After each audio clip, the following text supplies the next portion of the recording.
Welcome to Navigating Your 20s. I'm your host, Jess Hugo, and I am so excited to have you here. I'm an online personal trainer and nutritionist, but honestly, underneath it all, I am just a girl who is struggling, thriving, and surviving somehow all at once. So if this is you, you are not alone. If you want all the juicy tea on what it's like to be a girl navigating her 20s, I'm talking relationships, health, fitness, social life, work, and everything in between, then you're in the right place. I used to feel like shit every single weekend, and I know that sounds absolutely insane.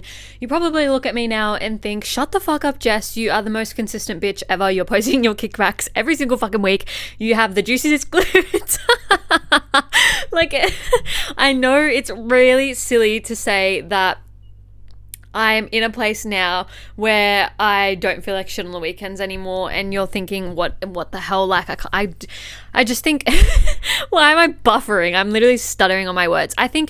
I know it can be such a cop-out when you look on social media and listen to podcasts and people talk about how they have it all now and they're so great now, and, you know, they never actually talk about how normal it can be to wake up feeling really tired and sluggish, how normal it can be to be really lethargic every weekend, have no routine, feel like you're living for the weekend and then you waste your weekends and all of the things. And I actually used to wake up every single weekend feeling exhausted. I felt sluggish. I didn't want to leave the bed. I didn't want to make plans. I didn't want to move my body. And I didn't actually realize it was mostly tied to my nutrition. And I can see it now. If I go out without eating, or if I go out and only have a little bit of food or have a coffee and don't really have like a proper meal with balanced carbs, fats, protein in the morning, I can see my energy drop. I can see my mood drop. I can see I feel very lethargic and tired. And it really, really is true that like what you eat impacts how you feel. And it popped up for me on the weekend because I was out somewhere. I got up really, really early.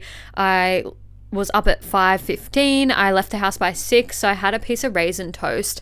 And then I was like, I'll get a coffee when I get there. And then when I got there, there was like no coffee around, and we're waiting around to do something and whatever. And then it was next minute, I know it's literally 10 o'clock and I'm getting like stomach pains because I haven't properly eaten and I haven't had my coffee. And I was like, oh my God, like I need to eat something. I'm feeling really lethargic and shit. Long story short, I got a little coffee. It was really shit, so I only drank half of it.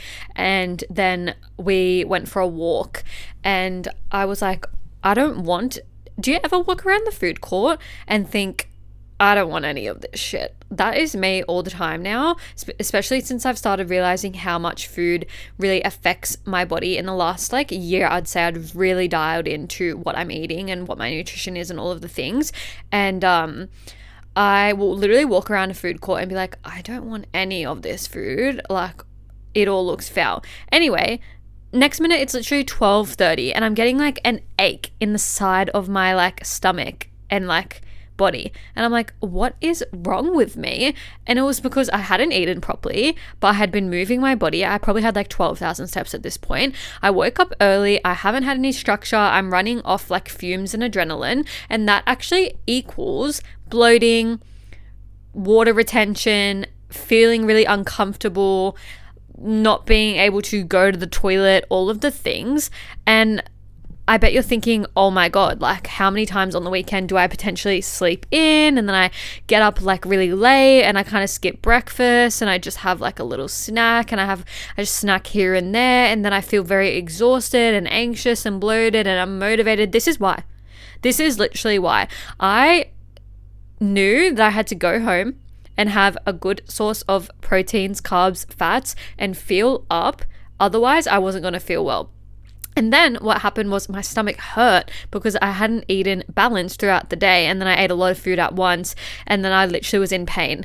And I used to never realize how much this connected, but I know even if I eat something a little bit processed, a little bit quote unquote unhealthy, it starts to even affect my mental health. Literally, we're talking mood swings, anxiety, feeling really off and having cravings and energy crashes and being very like up and down, because that type of food literally does not work with our body. It works against it. And again, I always say, especially to my one-to-ones, that there is time and a place to eat out, enjoy the food, to have takeaway, all of the things. But if you are going to get takeaway, I would much rather you get something sustainable.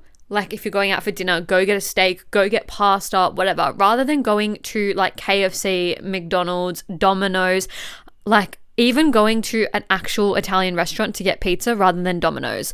Just because the amount of preservatives, oil, everything, it fucks up your menti. It fucks it up. Like literally I want you to think next time you order takeaway, think of how it affects you. Think of how you're feeling before. Think of how you feel after, because it actually dictates everything. And because it takes our body so long to break down these ultra processed foods, we actually start to feel like shit for multiple days, and we're like, what's wrong with me? What have I been doing? Why am I so upset? And it's because our brain is literally fed by what we eat. So we're putting in all these processed sugars and like all of these things in there. I don't even know what's in half of these ingredient lists because they're insane. And then our body is responding. Again, there is no right or wrong with this. I have pizza every now and again too, but if you're someone that's having pizza as your weekly takeaway, this is your sign to change it up into something a little bit better. Even sometimes I will opt for like a Porto, so I can get some chicken and on a wrap rather than getting like, I don't even know, fucking nuggets from KFC. Like, you know what I mean? So just making those choices a little bit different. And if those are your choices now, figuring out how they actually affect you. Something that is super common in women in their 20s is nutritional deficiencies. A lot of us are low in iron, vitamin D, all of the things. I used to struggle with this as well. I had extremely low iron. I had extremely low vitamin D. I didn't get to see the sun. I worked inside from 5 a.m. to 9 p.m, bitch. You know that I used to grind. And if you didn't know, you need to go back to that episode and learn more about my journey, because I feel like I need to talk about it more, because one of my literal friends asked me the other day, like, oh, when did you quit and why did you quit, blah, blah, blah. And I was like, what? Have you not listened to the Body Girl? I'm like, I thought you knew this. But anyway, so it is very, very common to have those deficiencies. I used to have those deficiencies. And this happens because we are so focused on dieting all the time. I actually have to talk my clients off a ledge. They're like, okay, I want to diet right now. And I'm like, no, we're not dieting right now. And I know you're probably like, what the fuck? Like if I hire a coach and I say I want to diet, shut up. Your coach knows best. And I don't think you should be dieting right now, bestie. I don't think you should be dieting right now. Again, context matters. And in these situations, I know what's best for my clients, to be honest. But we have so many nutritional deficiencies because we're constantly restricting, we're constantly wanting to diet, we're constantly wanting to skip meals, we're constantly doing all of these things that are so bad for us. And what is the outcome of this? Constant low moods, feeling like your mental health is constantly in the bin, brain fog, not being able to concentrate, and feeling very overstimulated in the brain, feeling like you can't remember anything. Do you ever think, oh, I've got to do this, and then you just forget? And then you probably remember it like a week later and you're like, oh my fucking God, I forgot to do that. Yeah. Poor focus, forgetfulness, because you don't have the energy, you don't have the calories, and it's all tied back to the food we're eating. And also what was happening on the weekend for me was like, I had low blood sugar for sure because I had not been eating anything, and I was like, all my hormones were out of balance, and that's why I had a sore stomach after, and that's why I was feeling unwell, because I literally was almost in like a starvation mode for so long. Like that's a bit dramatic. I wasn't starving, like I wasn't, but I was almost in this mode for so long that my energy was just dropping, and I was feeling so lethargic and so unwell. And it's because I hadn't eaten properly at all. I had gone so long without food. And I knew in that moment, if I went and got takeaway from the food court, I would feel fucking worse. I knew that was what was gonna happen. And I don't want to go through a whole thing of like, you should be eating this, you should be eating that, because you do you, boo. But I really just want you to think about how much what you're putting in your stomach affects your mind. Because you guys know I talk about dopamine and serotonin and all of the things, how a lot of us can connect how we're feeling. Like we know that our favorite, so for me, chocolate is my favorite thing. I know that when I have chocolate, I'm like, ooh, feel good. Like it's a good mood. It's a mood booster, right? So that's what we actually link those things to. If I think about chocolate, I think like feel good, yummy, all of the things, right?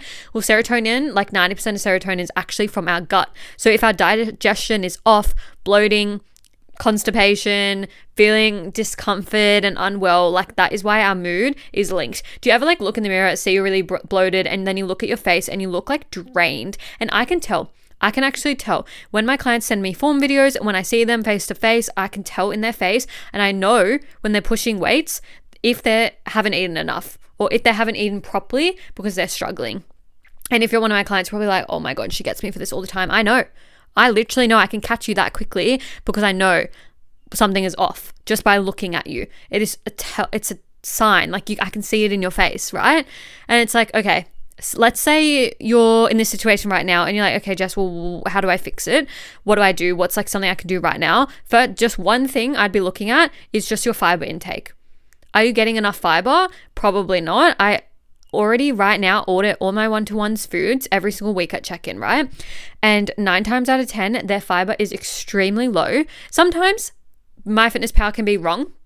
Sometimes, because anyone can put in an entry on MyFitnessPal, sometimes you can look at an entry and there is 0 fiber, even though obviously, like if it's like a loaf of bread, for example, we know that bread is a fiber source. So if I am looking at MyFitnessPal and it says 0, but they literally had like a sandwich for lunch, I know it's off, so I can have discernment with that. But otherwise, fiber can be really, really low, or I can find it can be extremely boosted with protein supplementation, especially protein bars. So if you're someone that's ever had a protein bar and then got a little bit bloated, gassy, feeling like not 110% afterwards, it's because there's a lot of fake fiber in there, a lot of ingredients in there creating fiber, and it's not the best for your gut health.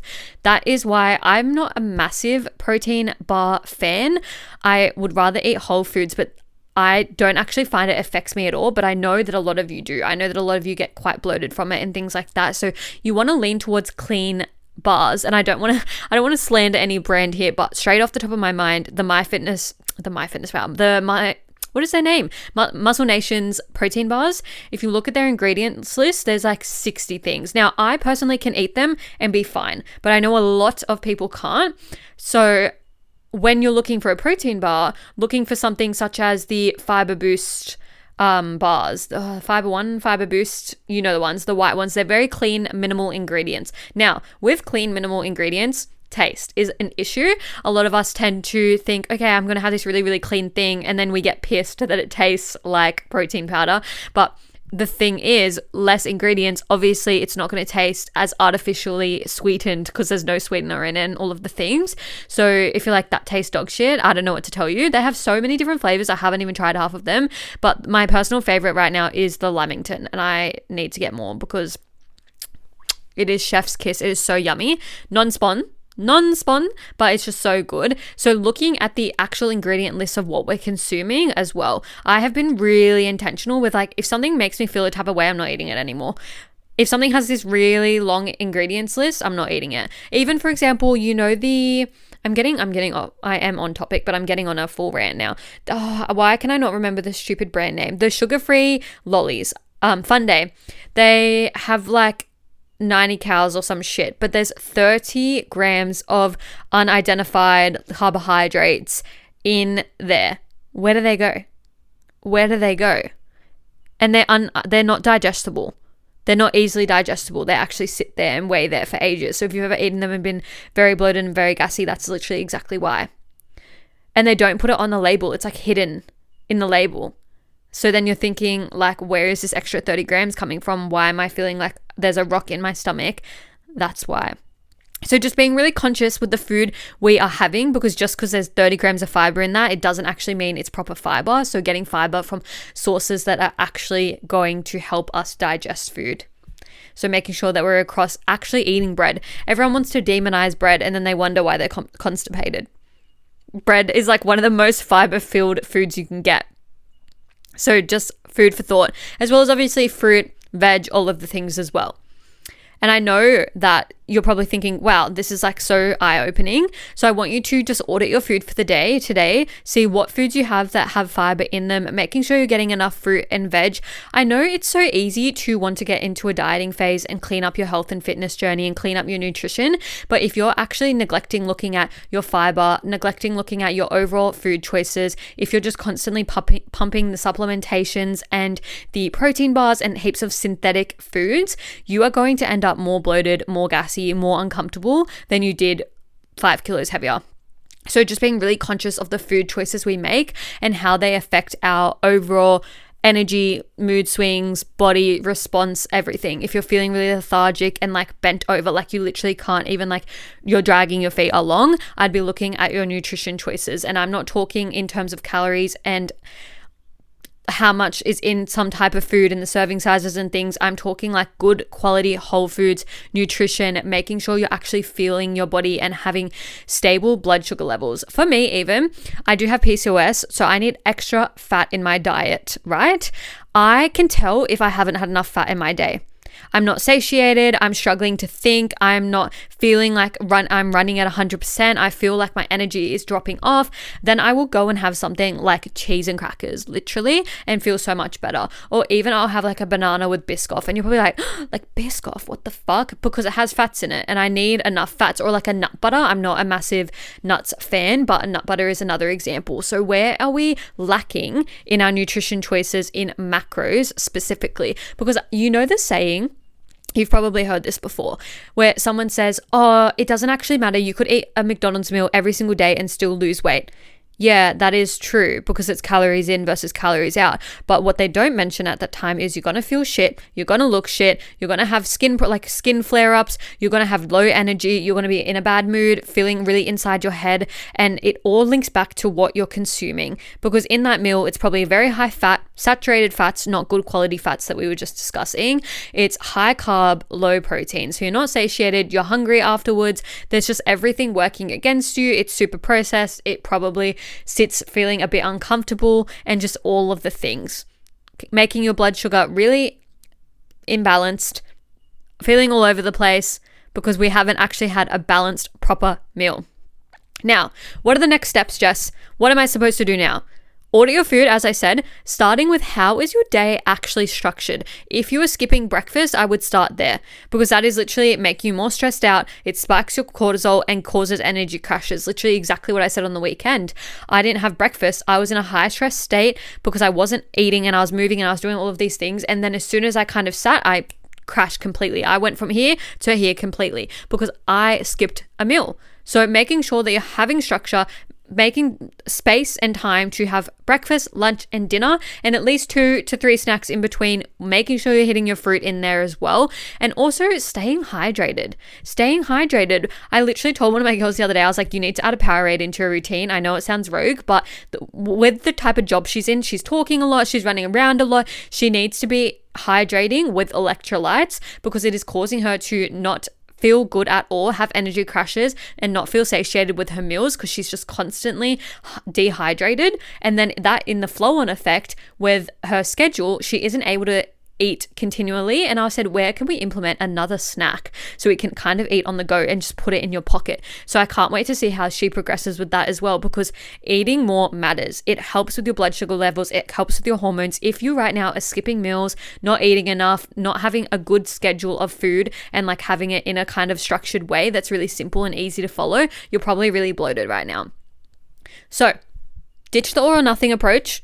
It doesn't need to be perfect. Start with one thing, hydration. Once you tick that off, move on. Structure. Once you tick that off, making sure you have 3 meals a day. You know what I mean? Like it's just kind of going down the list, one thing at a time. What can I implement now to make me feel a little bit better? Even right now, what was the last meal you ate? Check-in time. What was the last meal you ate and how are you feeling right now? That's the first thing I would be asking myself. So the next time you're feeling off, don't go thinking that it's your problem, that your body's broken, that you're never able to achieve your goals, that you're never going to be where you want to be and all of the things, because I get it. I can get really in my head as well. Like in the past, I've been like, oh my God, like I'm never going to get anywhere. When I lost the 20 kilos and gained back the 10, I was like, oh my God, I'm never going to lose this 10. Like how the fuck am I going to do that? And it can be really, really overwhelming. And that's why I'm giving you like a little bit of a step-by-step on where to start.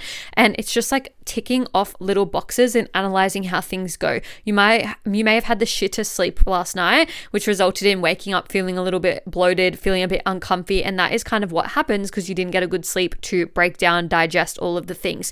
So just really looking at such little 1%ers, ticking that box and moving on, rather than thinking, fuck, now I've got to go throw everything out in my pantry, do a Woolies shop and hate my life. No, if you have a Muscle Nation bar at home, you can still eat it. This is not anything about needing to change things or go from drastic measures from one side to the other, but just small little steps to make that we can tick off to move forward. So If you enjoyed this episode, let me know. If you are right now analyzing all of your moods and all of the things, I would love to know. Definitely send me a DM because I would love to hear how you're analyzing and auditing your current nutrition and just where you're at with all of these things. And if you learned something new, slide into my DMs as well, because I just don't see anyone ever talking about these topics.